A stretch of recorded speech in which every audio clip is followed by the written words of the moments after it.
I was watching the security footage from my new beach cottage when I saw her, my own sister, Patricia, walking through my living room with a real estate agent, gesturing at the ocean view like she owned the place. The timestamp showed it was from yesterday afternoon, when I was supposed to be at my book club 3 hours away. That's when I heard it. Patricia's voice came through crystal clear on the audio. "My sister doesn't really understand real estate," she told the agent, her tone dripping with false concern. "She's been very emotional since her husband died. Honestly, I don't think she's capable of making good decisions right now. That's why the family agreed I should handle the sale." The agent nodded sympathetically. I watched my sister touch the kitchen counter that I'd personally selected just 2 weeks ago. "Between you and me," Patricia continued, lowering her voice, "I don't think she even remembers buying this place. The grief has really affected her mentally, if you know what I mean." I sat back in my chair, my hands shaking, not from hurt, from rage. Let me back up. 6 months ago, my husband Tom died suddenly from a heart attack. We'd been married for 38 years. The grief was overwhelming, yes. But what kept me going was knowing that Tom had been meticulous about our finances. His life insurance policy was substantial. $450,000, to be exact. He'd always said he wanted me to be comfortable, to have choices, to not worry about money when he was gone. For the first 3 months, I barely left the house. My sister Patricia called every day. At first, I was grateful. She'd bring me groceries, sit with me while I cried, help me sort through Tom's things. She'd always been the more social one, the one with the big personality. I was the quiet older sister, the one who'd married young and focused on my marriage, while Patricia bounced from relationship to relationship. But then the questions started. "Have you thought about what you'll do with the insurance money?" Patricia asked one afternoon while we were going through Tom's closet. "You should really put it somewhere safe, not just leave it sitting in a regular account." I told her I was planning to take my time, figure things out. Tom and I had always talked about buying a small place at the beach for retirement. "Maybe I'd finally do that," I said, something to honor his memory. Patricia's expression shifted, just for a second. I caught it, but didn't think much of it at the time. "A beach house?" she laughed. "Eleanor, you don't know anything about real estate. You'd get taken advantage of. What if I helped you look? I've been watching all those property shows. I know what to look for." I declined politely. Told her I needed more time to grieve before making any big decisions. That's when her daily calls became twice daily calls. She started bringing her husband, Ron, over. They'd sit in my living room and talk about the housing market, about interest rates, about how prices were going up, and if I waited too long, I'd lose my opportunity. "You're not getting any younger, Eleanor," Patricia said one evening, her voice taking on an edge I didn't recognize. "You need to think practically. What if something happens to you? What's your plan?" I remember feeling something shift in me that night. I'd spent 3 months in a fog of grief, but Patricia's words cut through it like a knife. There was something in her tone, something that sounded less like concern and more like impatience. That weekend, I called a lawyer. Not for estate planning like Patricia kept suggesting, for advice on how to handle my finances privately, without family interference. The lawyer, a sharp woman in her 40s named Jennifer, listened to my situation and then asked one question. "Has your sister asked you to put her name on any accounts? To make her power of attorney? To list her as a beneficiary on anything?" I thought back. Patricia hadn't directly asked, but she'd certainly hinted, heavily. "You should protect yourself," Jennifer said firmly. "And whatever you decide to do with that insurance money, do it quietly. Don't tell anyone until it's done." So that's what I did. I found the cottage online, a small 2-bedroom place in Seabrook, about 90 minutes from my home in Portland. It was perfect. Blue shutters, a wraparound porch, and you could see the ocean from the upstairs bedroom window. The price was $200,000, cash sale, owner motivated. I made an offer the next day. The sale went through in 3 weeks. I hired a local property manager named Mrs. Chen to handle everything. I had new locks installed, a security system put in, cameras inside and out. I even had the Wi-Fi and utilities set up remotely. I didn't visit the cottage once during this process. I wanted everything ready before I told anyone. Meanwhile, Patricia's behavior was escalating.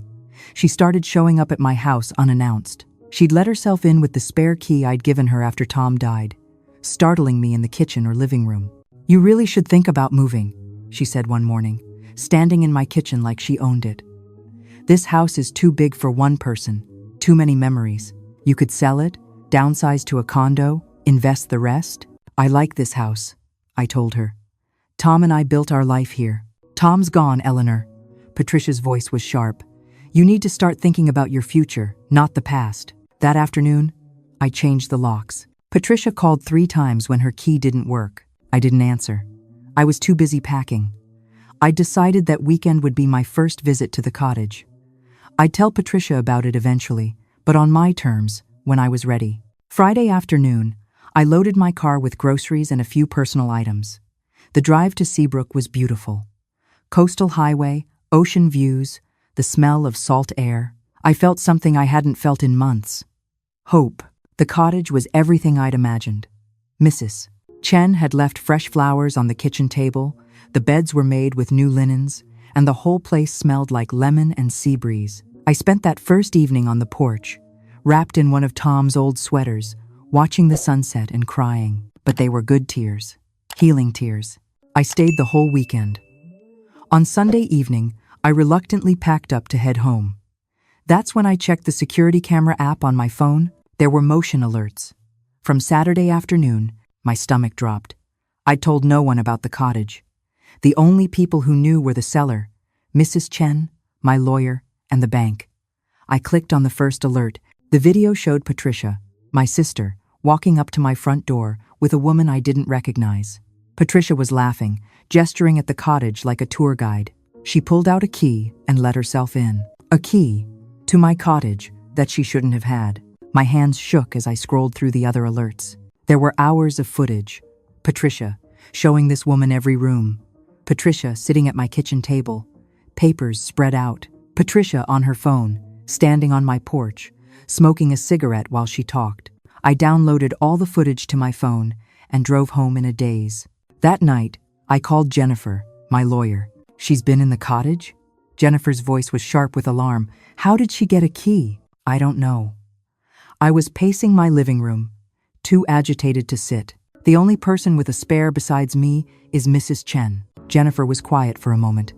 "I'll call Mrs. Chen first thing Monday. In the meantime, change the code on your security system. And Eleanor, whatever you do, don't confront Patricia yet. If she's up to something, we need to know what it is before we make a move." "What could she possibly be up to?" "It's my cottage. My name is on the deed. Just trust me," Jennifer said. "Give me until Monday afternoon. I'll look into this." That was the longest 48 hours of my life. I stayed away from the cottage, didn't answer Patricia's calls, barely slept. I kept watching the footage, trying to understand what I was seeing. Monday morning, Jennifer called me before I'd even finished my coffee. "We need to meet. Now." An hour later, I was sitting in her office while she spread documents across her desk. Her expression was grim. "Mrs. Chen called me back this morning. She's devastated, Eleanor. Apparently, Patricia contacted her 2 weeks ago, claiming to be you. Said you'd lost your key and could miss us. Chen make a duplicate and leave it under the doormat because you were too embarrassed to ask directly." I felt cold all over. Mrs. Chen believed her? Patricia knew enough details to be convincing. Your full name, the property address, even some information about the sale. Mrs. Chen feels terrible. She left the key last Tuesday. But why? What is Patricia trying to do? Jennifer pulled out another document. This is a listing agreement that was submitted to Coastal Properties Real Estate last Friday. "For your cottage, signed by you." She pushed the paper toward me. I stared at my own signature. Except it wasn't my signature. It was close, very close, but the loops were wrong. The pressure was different. She forged my signature? My voice came out as a whisper. "That's not all." Jennifer pulled out her phone and showed me a screenshot. "This is from the Coastal Properties website. Your cottage went live as a listing yesterday morning. Open house scheduled for next Saturday." The room spun. I gripped the edge of Jennifer's desk. "She's trying to sell my cottage out from under me?" "It appears so. The listing price is $175,000, $25,000 below what you paid. The listing agent is named Susan Carr. That's who Patricia met with on Saturday." I thought of Patricia's voice on the security footage. My sister doesn't really understand real estate. She's been very emotional. I don't think she's capable of making good decisions. She's telling people I'm incompetent, I said slowly. That she's helping me. Jennifer nodded grimly. I called Susan Carr this morning, posing as an interested buyer. She told me the seller was highly motivated because she was helping her older sister, who'd made an impulsive purchase while grieving and now regretted it. She said the sister had given Patricia power of attorney to handle the sale. I never gave her power of attorney. I know. Because I have your actual power of attorney documents right here. Jennifer tapped a folder on her desk. The ones you properly executed last month, naming me as your attorney in fact, which means anything Patricia signed is fraud. Clear, prosecutable fraud. The next part happened quickly. Jennifer contacted the real estate agency, provided proof of my ownership and the forged documents. She contacted the police to file a report. She got a temporary restraining order to keep Patricia away from the cottage and from me. But I wanted more than legal action. I wanted to understand why. That evening, I called Patricia.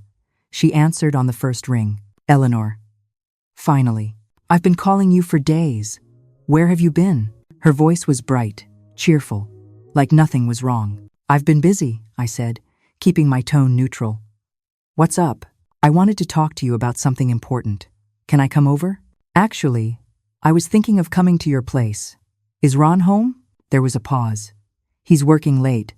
But sure, come on over. 20 minutes later, I was sitting in Patricia's living room. My sister looked nervous, I realized. She kept touching her hair, adjusting the pillows on the couch. So, she said brightly, I've been thinking about your situation. My situation? With all that insurance money just sitting in your account. Eleanor, you need to do something with it. Invest it properly.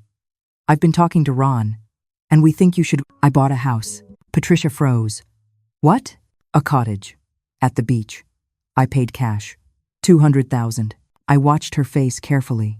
The color drained from her cheeks, then rushed back in a flush of anger. You what? Eleanor, you can't just. That's not you. Didn't even ask for advice. I didn't need advice. I'm a 62-year-old woman, Patricia.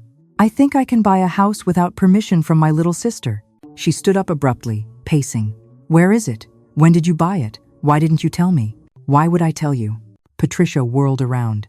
Because I'm your sister. Because I've been taking care of you. Because you're not exactly thinking clearly right now. There it was. The accusation she'd been dancing around for months. I'm thinking perfectly clearly, I said calmly. In fact, I'm thinking clearly enough to know that someone has been trying to sell my cottage without my permission. Patricia's face went blank. I don't know what you're talking about. Really? Because there's a listing on Coastal Properties website for a cottage in Seabrook with a forged signature on the listing agreement. And security footage of someone who looks exactly like you giving a tour to the listing agent this past Saturday. I pulled out my phone and played the video. Patricia's voice filled her living room. My sister doesn't really understand real estate. She's been very emotional since her husband died. I stopped the video. Patricia had gone completely white. That's not what it looks like, she said quickly. I was just trying to help.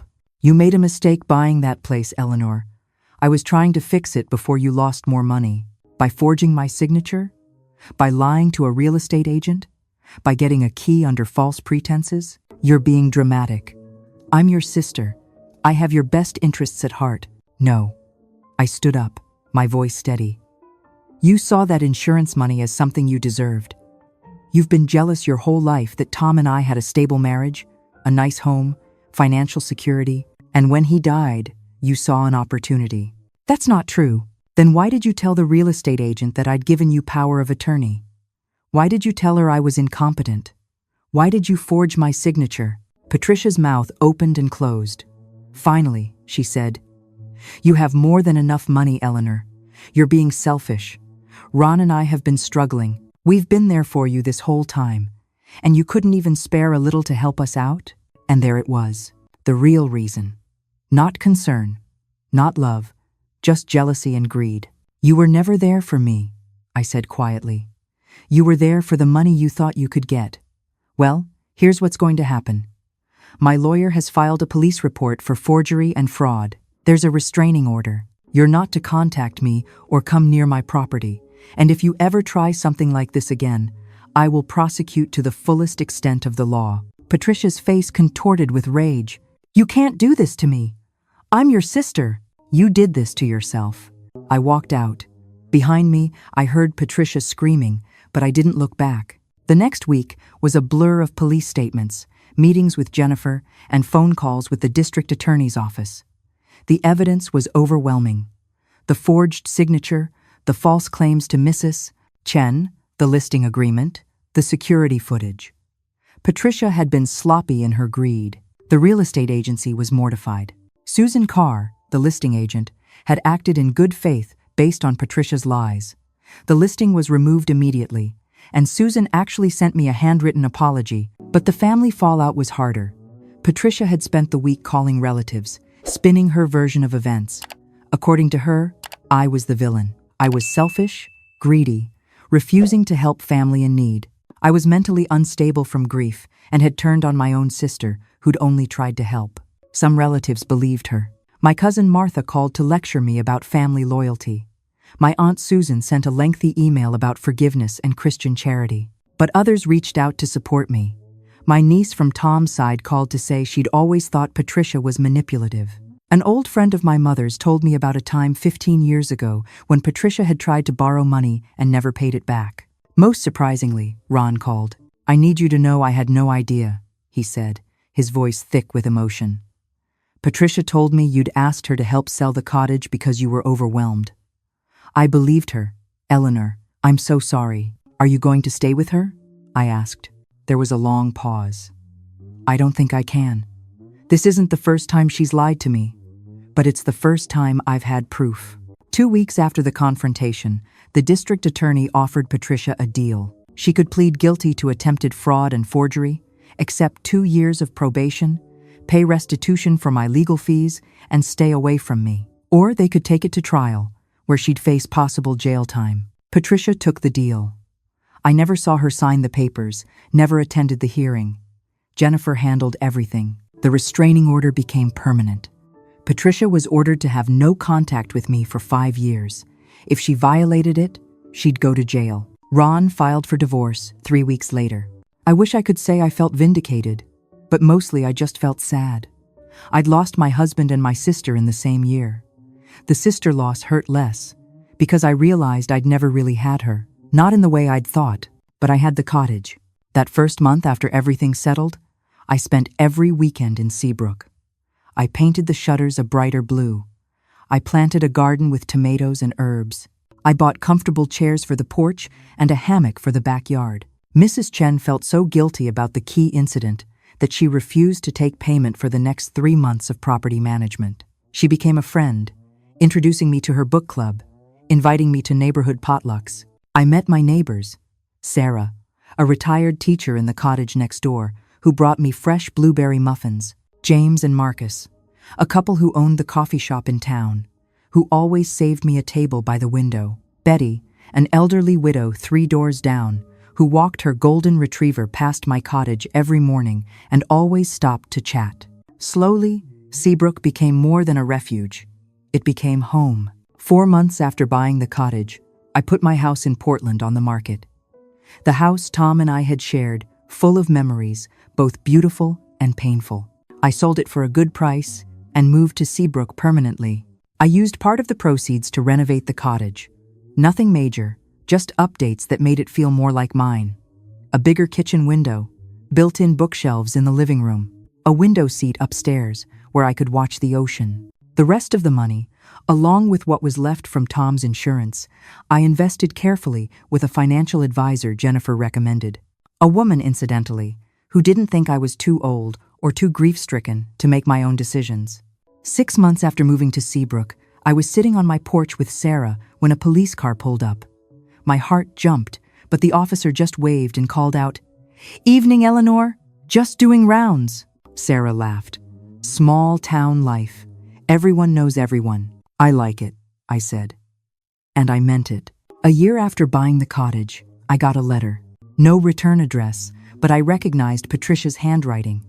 I almost threw it away unopened, but curiosity won out. The letter was surprisingly short. "I know I'm not supposed to contact you," she wrote. "I know what I did was wrong. Ron left me. Most of the family won't talk to me. I lost my job because of the criminal record. I'm not asking for forgiveness. I'm not asking for anything. I just wanted you to know that I'm sorry, truly sorry. I was jealous of you my whole life, and when Tom died, I thought it was finally my turn to have something. I know that doesn't excuse what I did. Nothing excuses it. I hope you're happy, Eleanor. You deserve to be." I read the letter twice, then put it in a drawer. Maybe someday I'd respond, maybe not. For now, it was enough to know that she'd finally told the truth. That evening, I walked down to the beach.